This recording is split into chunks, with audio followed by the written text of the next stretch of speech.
It was tame, Breach. It was kind of a tame wild card weekend until Commanders Bucks. That was a wild one. Renner, I'll be honest, up until about 2 hours ago, I thought we were going to come on tonight and talk about what we had for dinner over the weekend, maybe talk about the college football playoff. I didn't know what we were going to talk about because it was so tame. Most of the games were boring. And then, like you said, Commanders Buccaneers zoomed in and was one of the most entertaining wild card games that we've seen in a couple years. So that absolutely saved the day. Thank you, Jayden Daniels. Thank you, Zane Gonzalez. My God, way to end that thing in drama. Thank you to Dan Quinn. Just thank you to everyone in Washington. And to Zane Gonzalez's hair. It looked great. I love the zoom in on him. And I thought for sure after that he was going to miss it. That was pure nervous energy. I've been there before where you don't know what to do. So you fix your hair a zillion times because you know the camera's on you. You know everyone's looking at you. And he clipped it right off the pole. But that whole last 12 minutes of that game from the goal line stand that the Buccaneers had on was basically just must-see TV. You had so much good stuff happening in that, from, again, the goal line stand to the botched jet sweep, which I saw people questioning. I don't know your thoughts on that, but there was still enough time left in that game. You still got the full playbook open.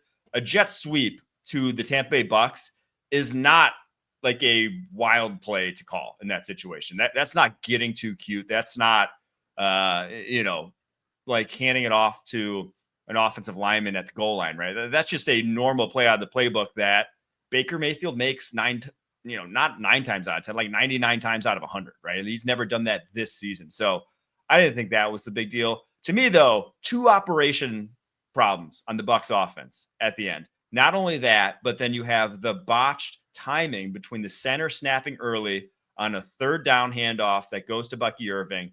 That gets stopped. They kick a field goal there. They never get the ball back. Those 2 plays for the Tampa Bay Bucks, that's why you lost. Plain and simple. Those are equally matched teams outside of those 2 plays, in my opinion. But the 2 bad plays of the game both happened to Tampa Bay Buccaneers. Yeah, and it's pretty wild that you have an NFL playoff game come down to 2 mistakes that you see in training camp. These are things you practice in training camp, so this doesn't happen during the season. And you rarely see an NFL team do this once in a game in an entire season. So to have it twice in a playoff game, it was just like the Buccaneers melting under the pressure. I don't even know what you say if you're Todd Bowles, if you're Baker Mayfield, because it's not like you're going to walk out of this game feeling like you played better, like you outplayed Washington. And then you stare at, obviously, the center. It looked like he obviously snapped it early, and there's nothing you can do there because when that play happened, I actually thought somebody jumped off sides. And then you see the replay, and then you're thinking, oh, my God, he just snapped it on his own without even knowing what was going on just the biggest play of the game for Tampa Bay. And so I think that's just one of those ones you're going to beat yourself up over that all offseason because those are high school mistakes. You can't have those. Rookie center, Graham Barton, making a rookie mistake on the biggest stage, flat out call it what it is. That's unfortunate for him.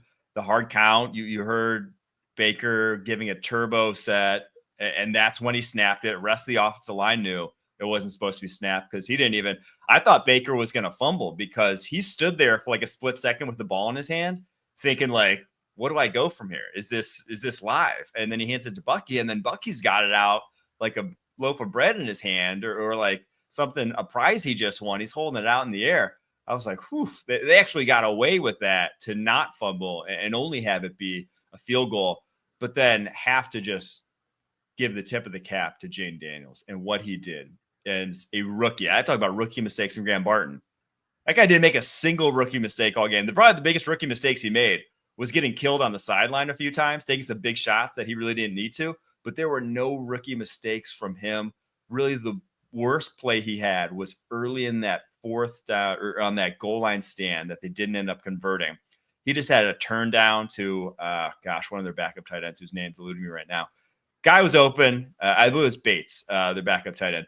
He was open for a second. I get why he turned it down. There's D lineman in the throwing lane. I think even after the lineman cleared, he was still open and he put it at his feet. But if that's your worst play all game from rookie quarterback, Commanders are going to be in good hands going forward.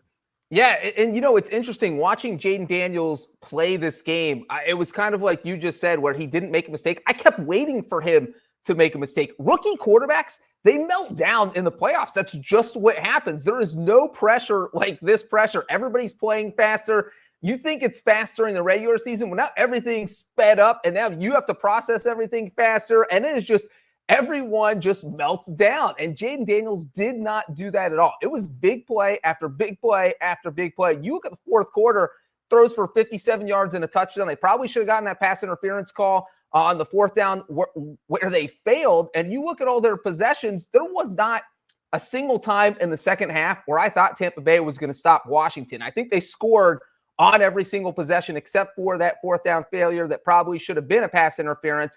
And so it's just amazing what this offense looks like. It's amazing that Dan Quinn, I get going for it on fourth down all the time, but I would be crossing my fingers with my lucky rabbit's foot if I'm going for it on fourth down all the time with a rookie quarterback. It's one thing where you have a veteran quarterback in Detroit. Dan Campbell trusts Jared Goff implicitly. You have a rookie quarterback. You don't know what's going to happen, but obviously Jayden Daniels has proven all season he can do it. He did it again on Sunday night. He is fun to watch. And man, Ritter, are we going to see a rookie quarterback into the Super Bowl for the first time, or am I just getting way ahead of myself? I think you might be getting way ahead of yourself because they're not the only team that look good in the NFC. But gosh, I don't know. With when Jayden's unleashed as a runner, because in this game he led the Commanders 36 rushing yards and had opportunities for even more in that game. Or just like it just made him so dynamic and so difficult to defend that it felt like the Bucs had to play almost a perfect game to stop them the way they did. They had so many big stops and so many just like blown mistakes on their offensive line where Kalijah Kancey's in the backfield before anyone knows it, just to hold them to 23 points. And it's still not good enough. Kancey's free on that last play, and Daniel still scrambles for a first down to ice it. So yeah, I would be scared to face this team. And more so, I'm scared to face this team for the next 3 years because they're only going to put more around them. They only have more cap space going forward. That this feels like the start of something really special if you're a Commanders fan, and truly could be something, like you said, really special even this year. I had one last note, though, that I want to touch on. I did not expect to see Deion Jones making goal line pass breakups and Shaq Barrett making tackles out in space for the Tampa Bay Buccaneers in 2025.